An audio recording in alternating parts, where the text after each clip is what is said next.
एक कॉलेज में पढ़ने वाली छात्रा जो जिस पे शरीर पे कई जगह चाकुओं से वार किया हुआ है। देखो क्योंकि जब मैं एग्जामिनेशन कर रहा था तो उस समय बच्ची की स्थिति नाजुक थी, काफ़ी खून सब आपने जब यहाँ से रेफर किया तो उस बच्ची की स्थिति कैसी थी? उस समय स्थिति काफ़ी नाजुक थी। इस संबंध में ऐसी घटनाएं रोकने के लिए सिर्फ पुलिस ही के लिए जिम्मेदार नहीं है, समाज को भी जागरूक होना पड़ेगा। यहाँ पे डॉक्टर साहब हैं, जहाँ पर उस लड़की को लाया गया, अस्पताल में भर्ती करवाया गया, हमारे तारानगर राजकीय सरकारी अस्पताल में।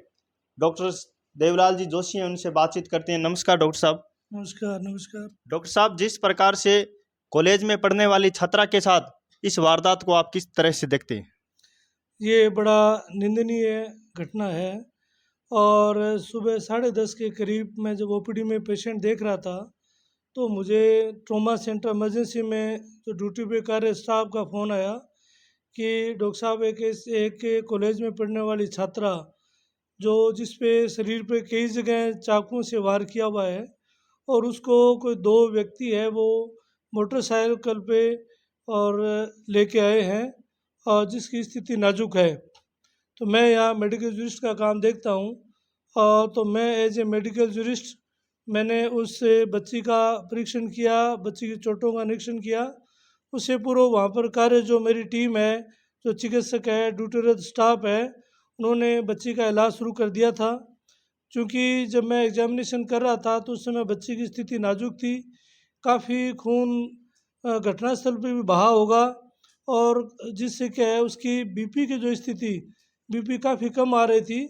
तो हमने तुरंत उसका इलाज करने के बाद जो घाव थे उनको उनके टाँके लगाए और जो बीपी कम आ रही थी उसका इलाज शुरू किया। और पुलिस वहाँ मौके पे पहुंची हुई थी, पुलिस अपना काम कर रही थी। उसका जो पुलिस के संबंध में जो रिपोर्ट है वो एज ए जूरिस्ट वो मुझे बना के उन्होंने दी। और उसके बाद हमने लगभग 45 मिनट यानी 11:15 बजे बच्ची को प्राथमिक उपचार के बाद में हायर सेंटर चूरू के लिए रेफर कर दिया। डॉक्टर साहब, आपने जब यहाँ से रेफर किया तो उस बच्ची की स्थिति कैसी थी? उस समय स्थिति काफ़ी नाजुक थी क्योंकि बीपी लो है, वो बहुत बीपी कम चल रहा था, लगभग 60 और 30 के आसपास था। हमने जो बीपी बढ़ाने की जो दवा है वो शुरू करके और फ्लूइड है जो दोनों हाथों में एक साथ चालू करके और प्राइवेट एम्बुलेंस से उसको चूरू रेफर किया।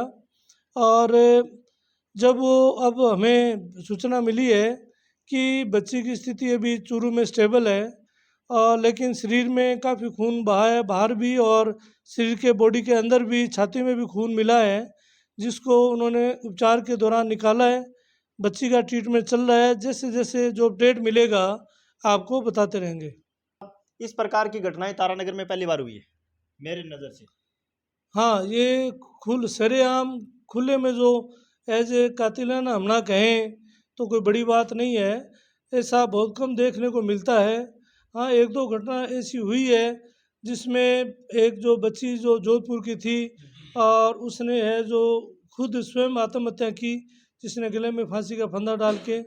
और लेकिन ये तारानगर में जो बाहरी वातावरण है वो काफ़ी अच्छा है, लेकिन समय समय पे कहूँ या काफ़ी समय बाद ये घटना रिपीट हुई है।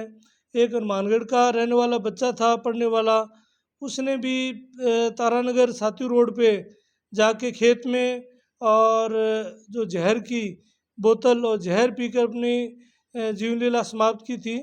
तो ये मैं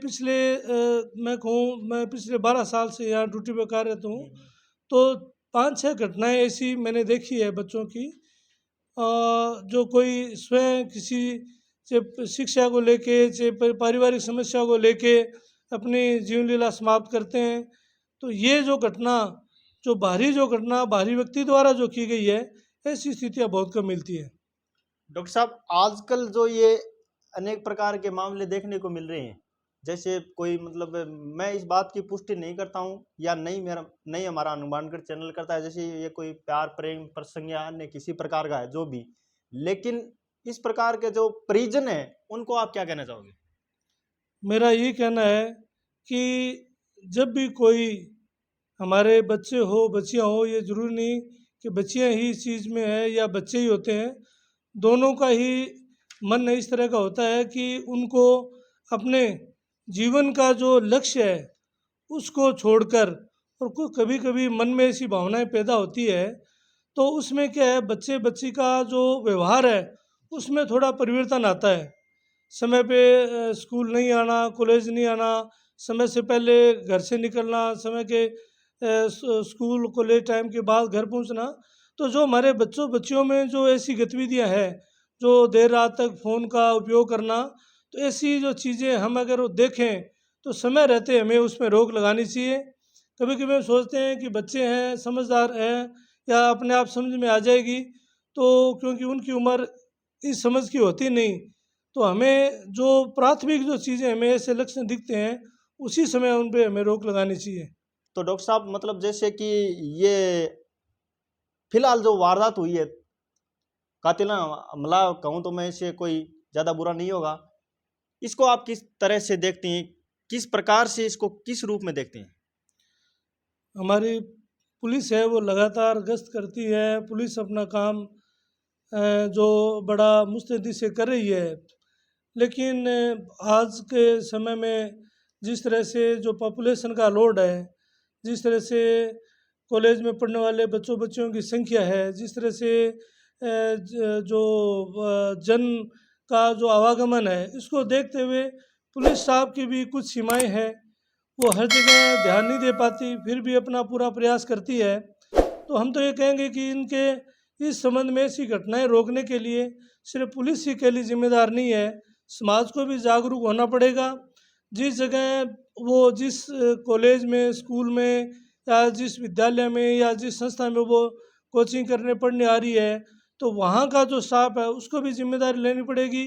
तो ये एक ऐसी व्यवस्था है, इसमें हर आदमी अपना योगदान देगा तो भी तभी ऐसी घटनाएं रुकेगी, कम होगी।